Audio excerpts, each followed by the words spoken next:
Hello and welcome to another episode of Autogefühl. Today with me AJ and Jonas. This weekend we are here in Croatia and we're going to be testing the all-new Opel or Vauxhall Corsa. It's so much more different on the outside, it's so much more different on the inside, but there's a lot of technology that's going on underneath as well. So, a lot to talk about this car. Don't go anywhere, let's get started.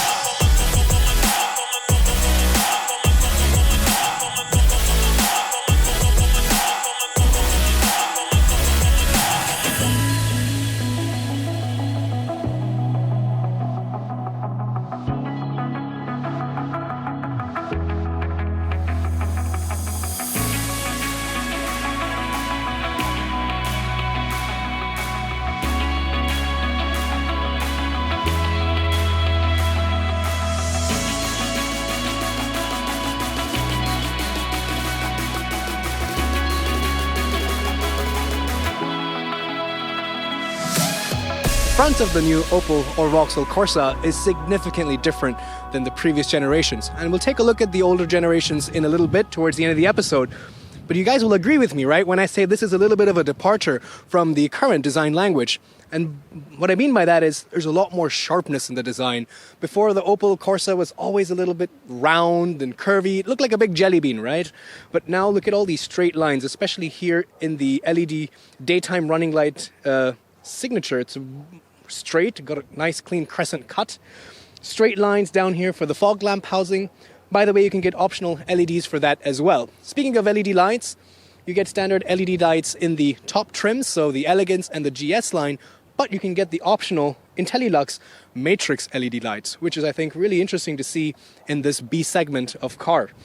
Further towards the middle of the front, Opel logo taking center stage with the two Opel wings.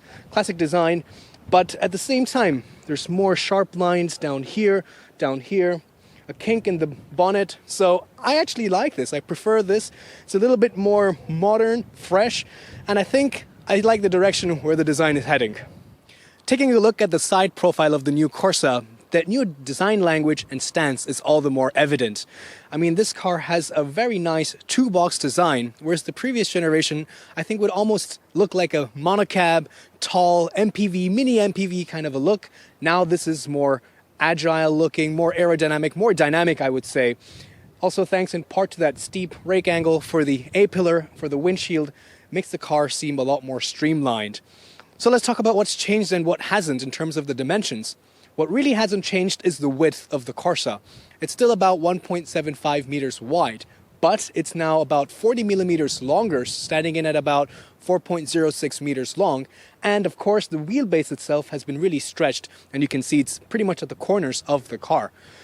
Also interesting is that the height has been reduced by about 48 millimeters, so that's also why this car now feels a lot more squat and a lot more planted. But how does it translate to interior space? Well, it translates to a lot of interior space, actually. That's because of this long wheelbase. You know, you can have the seats at a much lower height in the car, which means you have a more lower center of gravity, very sporty feeling because you're sitting lower. You can have the passenger and the drivers spread their legs out further towards the front of the car since there's more space this way. And that still allows you to have a much more roomy cabin on the inside with plenty of headroom. And we'll put that to the test once we're sitting inside. So how did they achieve this big departure? Well, as you guys might know, Opel and Vauxhall are now owned by a new parent company, the PSA Group. And this is actually built on PSA's multi-energy CMP platform, which also underpins cars like the Peugeot 208. And as the name suggests, it is multi-energy. So this car comes with petrol, diesel, and a fully electric version. So that being said, the wheels are now available with 15 or 16 or 17 inches, depending on the option you pick. The ones we have here are 17 inches with a nice dual tone finish. You can see here with a glossy metal finish here and glossy black around the other sides. As we go further down, another interesting design element now that you can have are the contrasting roof colors. So you can get it in black or white, and I think this red and black combination looks really nice. Also the fact that the rear view mirror caps are also in black. Even the frame around the windows are also black, and that's because this is the GS line. It's a little bit more sporty, and I'll talk more about that later on. In terms of the design lines, you can see one starting in the front, coming towards the back here, and joining the rear tail lamp. So it's a very nice straight line, which gives this car, again, that streamlined effect. It kind of looks fast even when it's standing still. That's what they're trying to achieve. So overall, I like this new design, but what do you guys think? Another benefit of this new platform is that it's much lighter than before, as well as being much stiffer. In fact, if you get the entry-level petrol engine variant of the Corsa, it's just under 1,000 kilos, about 980, which I think is fantastic. Because lightness means, of course, more fun to drive, but also more economical. So, let's take a look at the back now. And actually, from a distance, when I first saw the back, it kind of reminded me of the Kia Rio. What do you guys think? You know, the way the hatch is positioned, this large lip on the bumper, it's a little bit reminiscent. But nevertheless, this still has its own unique identity, I think. Because of that contrasting roof, you also get this black spoiler, which especially here in the sporty GS line looks really nice. A very sharp angle for the rear window, which, yeah, it kind of translates to a little bit less volume on the trunk, but we'll take a look inside later, and of course, as you guessed it, it's a lot bigger now as well. You also get a reversing camera and reversing sensors. Again, so much more technology in this car, but yeah, the quality of the rear view camera is not the best. Moving further down, like I mentioned, there are some really interesting sharp lines like we saw in the front, but there is a large lip here for the rear bumper. Going further down towards the side, more vertical slats with the reflectors, kind of similar to the fog lamp housings that we saw in the front. And finally, this is a really cool part, actually. This is one of my favorite parts, and that's because we have actual twin exhausts. And this is the GS line, so we have a dual one, whereas some of the other engines in the other specs will just have a single. You also have a light here in the middle. Now, a lot of times we see that car manufacturers have fake exhaust tips, and we've had this discussion over and over again in the channel. So it's good to see this real exhaust tips here. But just for your information, some of the reasons why a manufacturer might opt to have a fake exhaust tip is because of emission regulations. You see that in order to have a lot of the after treatments for the exhaust gases, some of the engines need to run a hot cycle for the catalytic converter to be more efficient. And because of that, if the exhaust tips were actually out like they are here in some of these cars with bigger engines, the exhaust tips would get so hot that it would melt the plastic and the bumper around it. That's why they have to put it underneath. And if you actually take a closer look in those cars, you'll see that there's actually even more heat shielding as well. But anyway, I like this. The Corsa can be had with a range of petrol, diesel, or a fully electric version for the powertrain. The electric version will only be available starting spring of next year. In terms of petrol engines, they are all a 1.2-liter 3-cylinder unit. You can either have it with 75 PS, which is metric horsepower, and a 5-speed manual, or you can get it with 100 PS with the choice of 6-speed manual or an 8-speed automatic, or the one you see here, which has the turbocharged version of the engine, which makes 130 PS. This only comes with the 8-speed automatic. The diesel is actually a 1.5-liter 4-cylinder diesel engine, which makes 102 PS. So this is actually the PSA a diesel engine, not the one you see in the Astra. They are all front-wheel drive only, even the electric car. So, pretty interested to see what this engine is capable of. Since we have the GS line, one of the things they've done to this car to improve its sporty handling characteristics is to add some more reinforcement on the strut towers, and in this way improve the rigidity. So yes, the suspension is the same, there are no adaptive dampers, but this little bit of extra stiffness could help make the car feel more agile.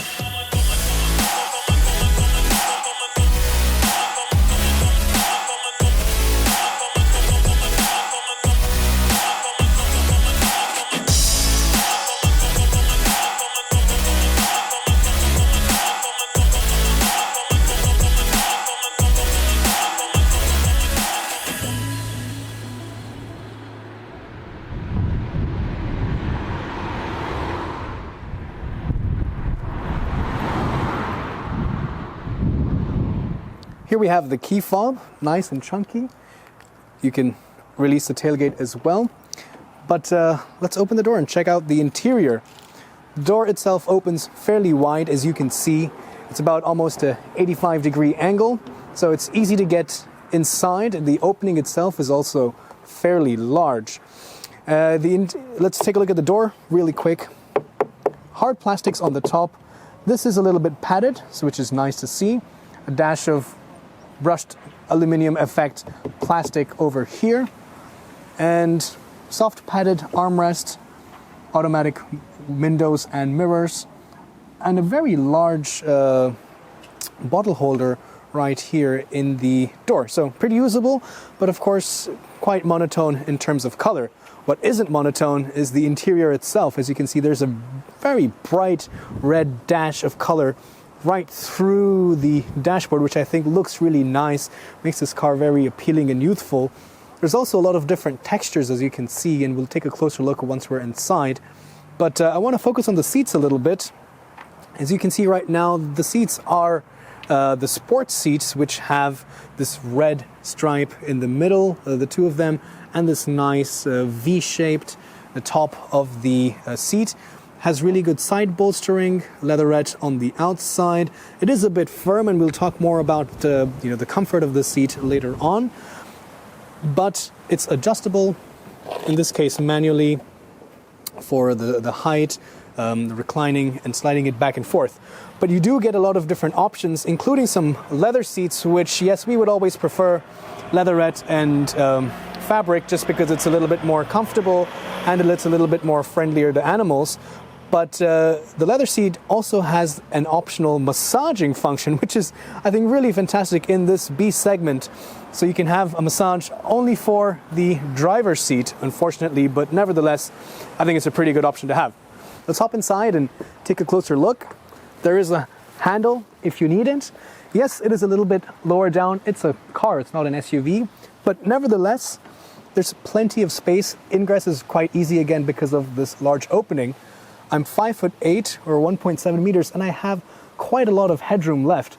So even though this body is shorter than before, thanks to the way they have positioned and packaged the seats, which, like I said, are lower now, there's plenty of space. But let's take a closer look at the dashboard and all the other technology that this car has to offer. Look at how interesting just this section of the dashboard is. I think it's a great design because there's, first of all, different colors. You have the black, this nice bright red, this kind of gray metal effect plastic, and of course the black. But there's so many different textures. This has a nice kind of 3-point star kind of a design. It's also a soft touch, which is again great for this segment. And this is a little bit hard, but at the same time the texture is different.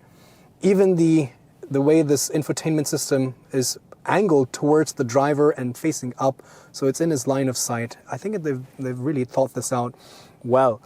And my favorite part is, look at the glove box. First of all, it's kind of damped. It's not 100%, but it's still kind of damped. But it's so huge. It's cavernous. It's so big, it probably leads to Narnia back there. It's enormous.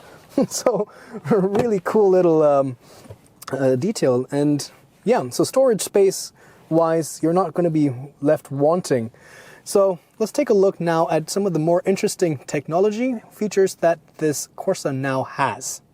Some of that technology you can see right here on the steering mounted controls, because as you can see, this has adaptive cruise control as well as a intelligent speed limiter. And we'll take a closer look at that once we're driving. But while we're looking here on the steering wheel, you can also notice that this car has paddle shifters for the 8-speed automatic, which is pretty cool. And of course, the steering wheel itself, I think, has a nice grip.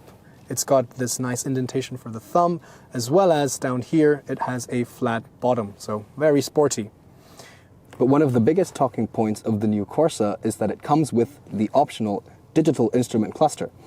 So right now you can see we're in the trip computer menu, and you can see that we were averaging about 7.6 liters for 100 kilometers over a few hundred kilometers that we drove prior to filming. But the truth is you can expect numbers lower than this. Somewhere in the low 5s is a reasonable amount. You can navigate between the different menus using the controls on the left stalk. But one of the things I don't like about this instrument cluster is that the dials are a little bit counterintuitive.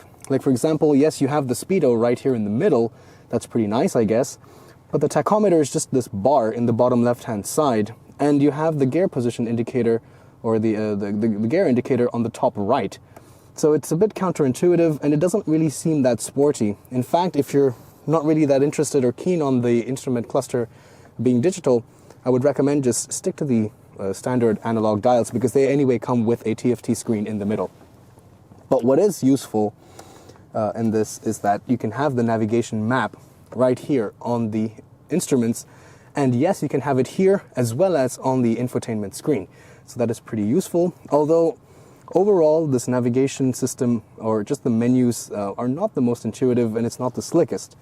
I guess this is the only, or the major benefit of having this digital instruments, is that you can have the navigation there. Because even these two personal menus are really not that useful, in my opinion. You can only have a few different options, like, maybe you can have some media information on the left and your trip information on the right. But overall, you don't have so much of ability to change this custom layout. So my recommendation is, if you're okay with just having the navigation in the main screen, skip this for now and just stick to the regular analog dials. There are several options for the infotainment touchscreen display that you can have. There's a 5-inch, there's a 7-inch, and then there is this 10-inch screen. Actually, at the moment, this has not been optimized because, it's one of the early series production vehicles. That's why there's a lot of empty space on either side, and I'll tell you why in a minute. But nevertheless, you have a satellite radio, and you can, of course, connect your phone with Bluetooth. There's also inbuilt navigation, which is pretty good. It's, again, PSA technology, but it has things like 3D view with building projections, so kind of useful. You can connect your phone, of course. Some settings for the audio that you can have, like you can set the equalizer for different profiles, and Android Auto, Apple CarPlay, which is great to have, and a few settings for traction control and so on. So the reason why these two areas are a little bit, blank or empty at the moment is because this 10-inch screen will only be available with the automatic climate control. And there, actually, you can control and view those settings here on either side of the touchscreen. But right now, since this is a little bit of a different production version, because it's an early model, we have manual air conditioning here in the bottom with these buttons, and hence this is not a great pairing. But nevertheless, it's good to have, these buttons right away for seat heating and selecting the temperature and so on and so forth. Like I mentioned, you can even get the driver's seat with the massaging function. Down here, a inductive phone charging port, and like I mentioned, the standard lane keeping assist button can be turned on and off right here. Parking sensors, you can even get a advanced parking assist where the car will automatically steer itself into a parking spot. These systems are not the best from our practice, as we know, but it's available if you want it. Jonas, if you can press the brake pedal for me really quick, I can also demonstrate the reversing camera if you look up here. So it is kind of a panoramic camera which will record it as you're driving backwards and then try to render the car in that space. But at the same time, as you guys see, the resolution is quite poor, unfortunately. So while there is a lot of technology on paper, the execution, like, the virtual instruments and things like this, could have been a little bit better. But if you come back down over here, this has the 8-speed automatic. You can change it to the manual mode and use the paddle shifters with this button. But the design of this kind of looks like an electric shaver. We see this also in the new Porsche 911s, but this is a little bit, it looks a bit different to me. I guess I need some time to get used to it. Electric parking brake and a drive mode selector for Eco, Normal, and Sport, which, of course, we will test once we're out on the road. A center armrest, which can be slid forward and backwards and lifted, and you have a nice deep cubby hole, along with some beverage holders and a nice small pocket as well, which is pretty interesting. You can put your phone in there, and it will kind of sit upright. So nice storage areas, which I think is great. Again, in this car with the glove box and the bottle holders in the door, plenty of storage space. All right, let's take a look in the back. The door doesn't open all that wide, to be honest, so the entry is a little bit limited, which might make it a bit tricky to load large child seats. But The door is also made of full hard plastic, also monotone, but there is a bit of storage space nevertheless. Inside, you continue to see the red stripes on the seats, so it looks really nice. I think it makes the cabin look that much more special and inviting and fun. Let's step inside, see what the space is on offer. Interestingly, there is no handle for the passenger, the rear two seats. I think this is an oversight. And getting inside is a little bit of a squeeze because this gap is not that wide, so you have to kind of put your legs through here. And space in the back is not bad. It's not bad at all. I'm 5'8" or 1.7 meters. I have about this much of headroom. The seat is set to my driving position. It is quite low because that's how I like it. But if it was a little bit higher, maybe I would have been happier because I could have more space to keep my feet underneath. But because the back of the seats are scooped out, I have a little bit more knee room. But I wouldn't go as far as to say that this is like a revelation in terms of how spacious it is on the inside. It's good. It's a bit tight, but that's expected. And another thing is if I put my head back, the C-pillar is right here in my, right next to my head. So it does, I can imagine on long drives, feel a little bit hemmed in. Also because of this all black interior and the headliner. But the good news is you can optionally get a panoramic sunroof, a fixed sunroof. Nonetheless, you can't open it, but a sunroof which will let in more light and that way will make the cabin seem a little bit bigger. Like we saw in the front, there's a 12-volt power socket and a USB. Same as here, there's also a couple USB power sockets so you can charge your phones on the go. The middle seat is, it's not the most comfortable. The bench is quite soft actually. The back is also not too bad, but there is a bit of a transmission tunnel and you're going to have to battle for space to keep your feet with your co-passengers. So on the whole, for adults, for medium-sized adults, will be fairly happy in here. Jonas and Thomas, Jonas, do you think you could really be happy sitting here for too long? I don't think so. Neither would Thomas, but if you're roughly my size, it's not that bad at all. Let's take a look inside the trunk. There is a release button just below the Opel logo. The hatch goes up fairly nicely. So as you could imagine, the trunk is much bigger than the previous generation. It is now 309 liters of boot space, but still not class leading. For example, the Seat Ibiza has about 355 liters of boot space. Nevertheless, the opening is really wide and it's a very rectangular area, so it's easy to load items in. Here is a standard cabin carry-on suitcase which fits in very nicely, and you can fit a couple more inside here. If you need more space, of course, it's very easy to just get rid of the partial shelf like that. I don't want to put it down, I'm just going to leave it here. And you have easy access to the rear seats, which you can fold in a 60-40 fashion like that. But still, another thing you'll notice is that the floor is not completely flat, so you will have a little bit of this hindrance when the seats are folded, but still enough volume to carry perhaps, your new desk that you've bought in IKEA.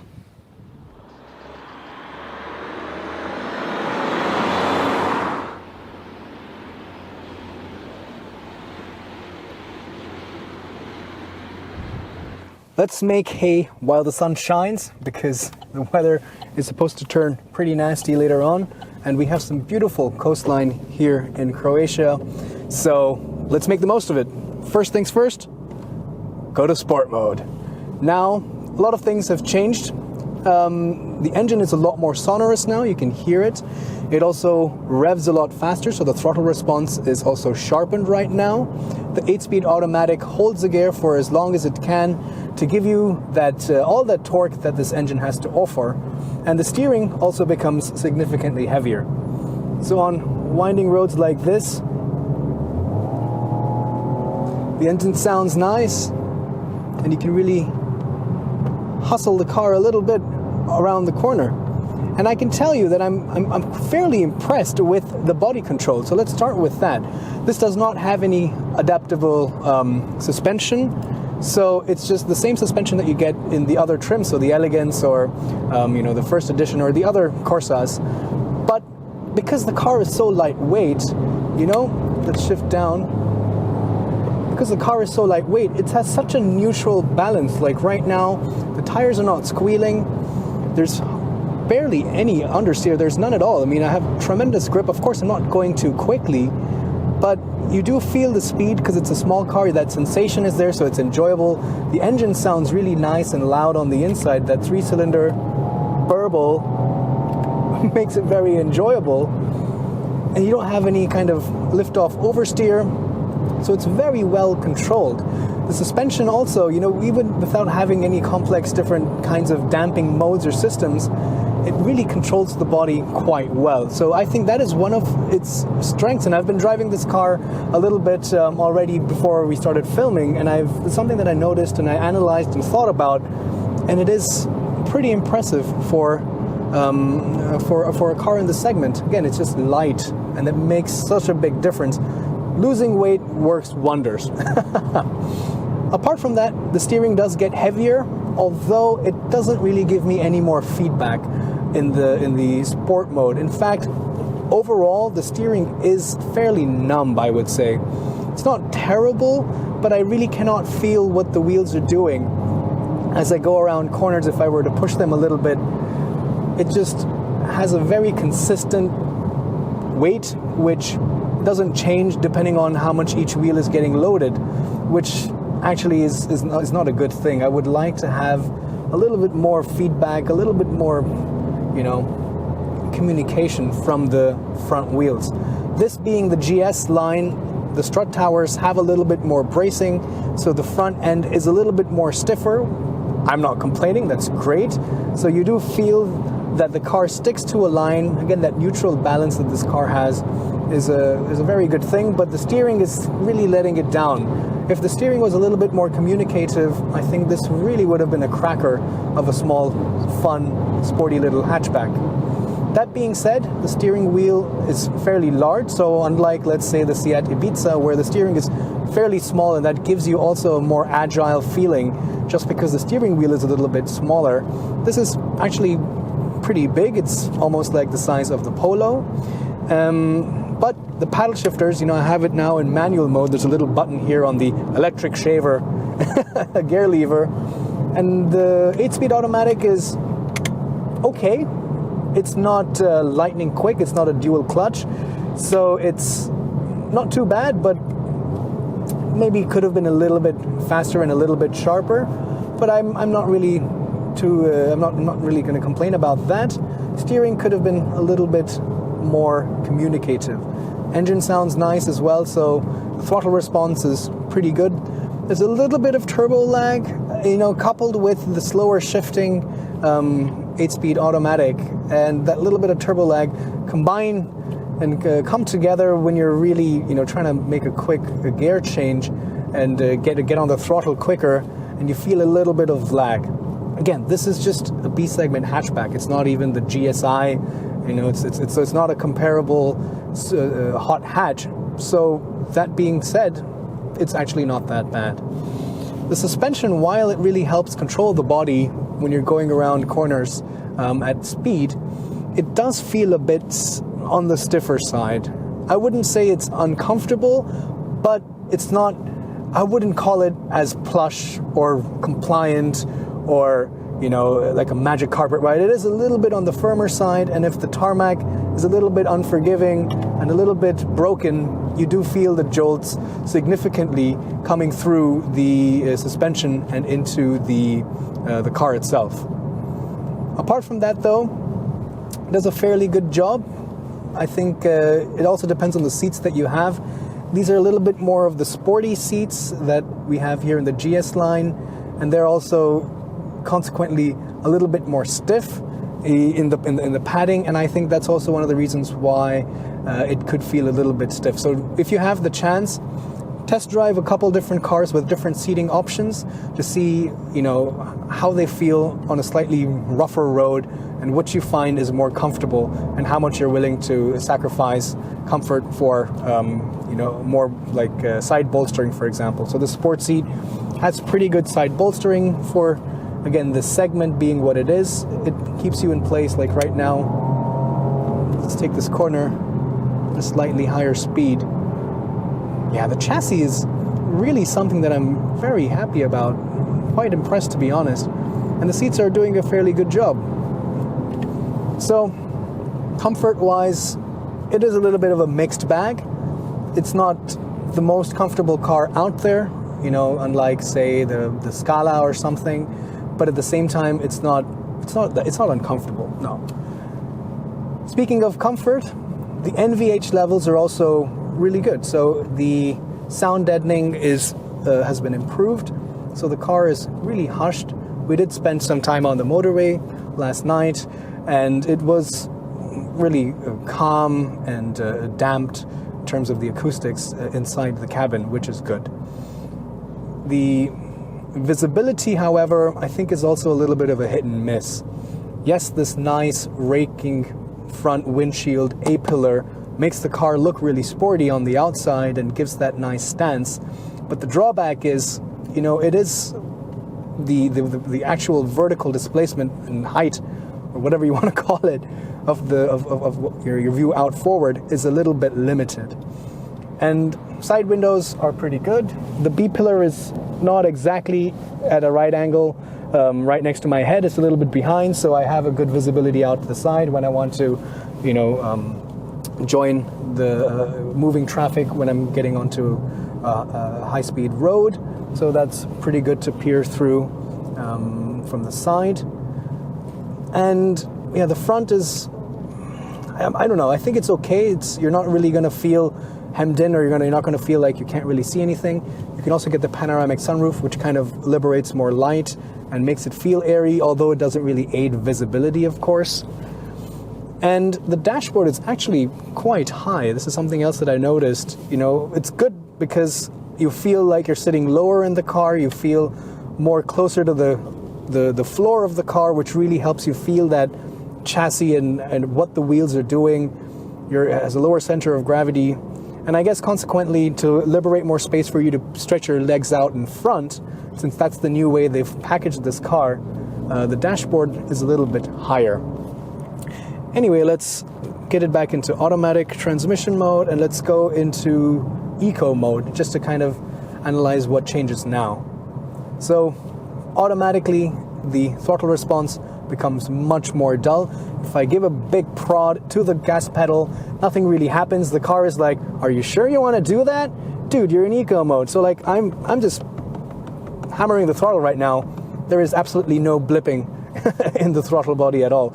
So this is how the eco mode kind of dulls the responses of your throttle inputs to kind of just get the car rolling in a gradual way.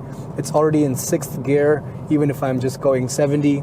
So it's, you know, shifts up much earlier, keeps it keeps the engine ticking over at a low RPM, and in this way tries to maintain a higher efficiency. Right now it says the real time is about 4.2 liters for 100 kilometers, which is really good. In a combined cycle, we should expect numbers a little bit higher, of course, depending on how you drive. But yeah, it's actually pretty good. The normal mode is in between the eco and the sport. The steering wheel also becomes, you know, it's fairly light, so it's great for using this mode in the city when you want to make quick corrections and navigate in small, tight areas, because the light steering wheel really aids in, you know, making turns. This car being, you know, just over 4 meters, has a good turning circle, so you can really fit it in small, narrow roads. So in the city, it is definitely at home. But again, that suspension, which is a little bit on the stiffer side, where we did go on some small city village streets rather, here near Split, it did get a little bit bouncy, but it's not unbearable.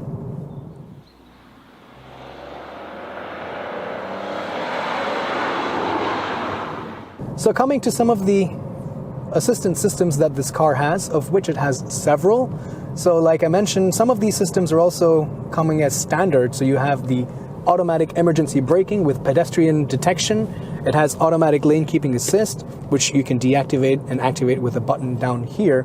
And it's not really, you know, it's not like one of those quasi-autonomous or semi-autonomous systems where it's proactively looking at the lanes, the lines, the car in the front, and trying to keep you in the middle. It's more of like a safety measure and more of like an emergency system. So it will detect when you're going off the lane, and then it will give you a bing and a bong, and it will pull you back in the middle. And it's kind of more gonna, it's gonna kind of end up ping-ponging you between the edges of the lane rather than try to maintain you in the middle. So, you know, it's not the most complex, but again, in this segment, it's great to have this. And this is standard. It comes with every Corsa. It's not an option. So safety is not an option. That's a good way to put it. But I'm going to leave it off for now. It also has adaptive cruise control, which is pretty great.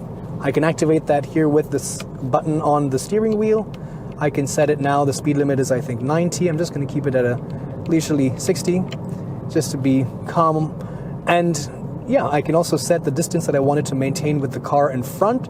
But again, there's a little bit of a simplified system. Some of the bigger segment cars will have maybe 5 or 6 steps of the distance that you wanted to maintain. Here you only have 3: close, mid, and far, which is good enough for me anyway. The more choice I have, the more complicated it becomes, right? So, for example, I can say normal, which is the mid, and it will keep checking if there's cars in the front. Again, with the addition of the lane keeping assist, this is really great for long distance driving when you're on the highway for many hours. And yeah, you might start losing a bit of focus, or you want to change the radio station or connect a different phone, and you're distracted. This is a good safety net to have. And again, that shows that this Corsa now is a lot more capable as a long-distance family car, albeit a small family, because the space in the back seat is not that great. It's good, but it's not groundbreaking or earth-shattering. It's physics, right? It's only so big. It can only be that much. But still, because of the NVH level, because of these assistance systems, it really does make a good case for being a good overall kind of a long-distance driving car. So that being said, the trip meter is now showing me that I'm using, because I'm going uphill, 8.2 liters for 100 kilometers. So, yeah, you can expect numbers around 4, and we did see numbers around, on an average combined cycle around 4.8 with this turbo, 4.8 to 5, which I think is a really good number. You can also get this 1.2 liter engine without the turbo, and that is supposed to have a little bit more mileage, or it's supposed to be a little bit more efficient. But I think the turbo really helps make this car more sporty when you want it to be, whereas the other ones probably aren't going to be that exciting to drive. 130 horsepower is a good amount for a car that weighs just around 1,000 kilograms, and it really is, the power to weight ratio is good enough. When you don't have so much to haul around, you don't need that much power, right? So yeah, overall, I think it's a really good all-rounder.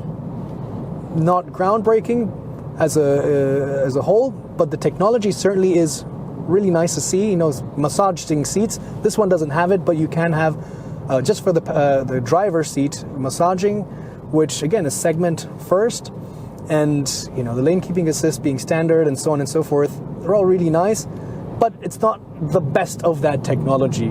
Yes, it's there, but the instrument cluster, the digital instrument cluster, is not the best. The adaptive cruise control is not the most sophisticated, and so on and so forth, but they're there. And I think that's a good start.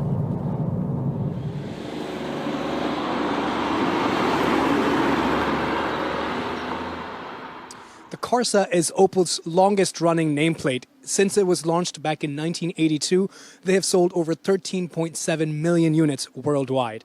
And this is the one that started it all, the Mark I, or in this case, the Opel Corsa A, the first generation.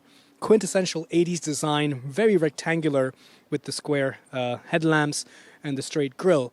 In fact, as we'll soon see the other generations, I think the current generation Corsa looks a lot similar to this because it's a little bit more square. It has a little bit more of that two-box design, whereas the ones that came after this were a little bit more round and a little bit more, kind of like a big jelly bean shape, I would say. That brings us to the second generation, the Opel Corsa B. In fact, personally, I've seen this car a lot when I was a kid, and it was a very good-looking car, but you can see a big departure in the design now from the first generation. Everything is a little bit more rounded, a little bit more cutesy, curved, round lines rather than the sharp lines. Even the front grille here you see is a lot more smoother. The headlamps itself, even the bonnet doesn't have a big crease in the middle.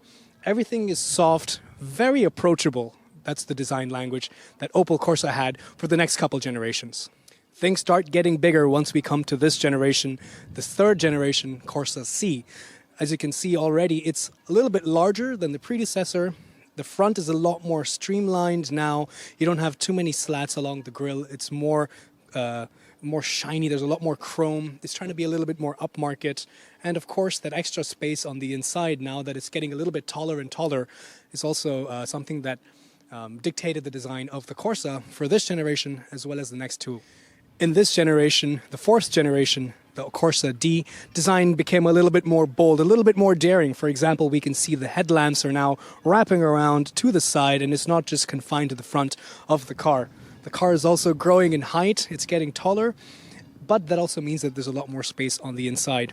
Overall, still maintains a really small footprint, so it's a very city-friendly car. That brings us to the current generation Corsa, the fifth generation, the one that is now being replaced. Actually, Michelle and I filmed the GSI version of this car, I think it was last year. Make sure you check out that video. We talk a little bit more about the design in detail, so if you want to get some more information, do check out that video. But already you can see this is getting even more sharper, the design language. For example, these cuts along the front of the headlamps. The front snout is also a little bit more narrower at the tip. It has a much more recognizable face now, but still it retains a more upright stance. So this is what I meant earlier when I said, apart from the first generation, the previous generation, so this one and the two before this, have had a very tall, very curved design language, especially if you have the three-door. The C-pillar is really a very curved design, but the new one, the sixth generation, the Corsa E, is actually, I think, a little bit more reminiscent of the first generation, more two-box, lower, a little bit wider, but the wheelbase is also long, has a much more planted feel, and not so tall anymore.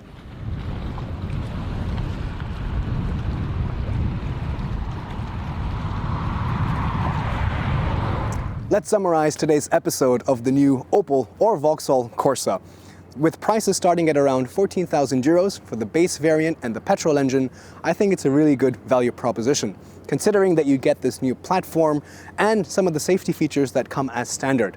But if you opt for one of the higher trim lines, like the GS line, with some of the optional extras, you're looking at something around 20 to 24,000 euros, which again isn't that expensive. And that's one of the reasons why this car has been so popular worldwide. Its approachable, affordable price tag. So, what did I like about this car? First of all, I think the design. This is something that Opel really wanted to highlight as well, and I do like this new design philosophy, this two-box design and this platform. I think it's a little bit more mature, and I do appreciate the sharper lines as compared to the round lines in the previous generation. I also liked the technology that this car has in terms of its safety features, driver assistance systems, even things like the digital instrument cluster and massaging seats. Even though I personally might not pick these, and these technologies are not the most sophisticated, it's nice to have in this segment. The chassis itself, I think, is also really nice. It's a lot more stiffer now, very light, and that really shows in its handling capabilities out on twisty mountain roads. What I probably didn't like so much is that instrument cluster, actually. I would personally not opt for that because I think it's a little bit counterintuitive, but apart from that, overall, it is a great package. So let me know what you guys think about this car. Put it down in the comments below. And as usual, keep watching Autogefühl, and I'll see you guys next time.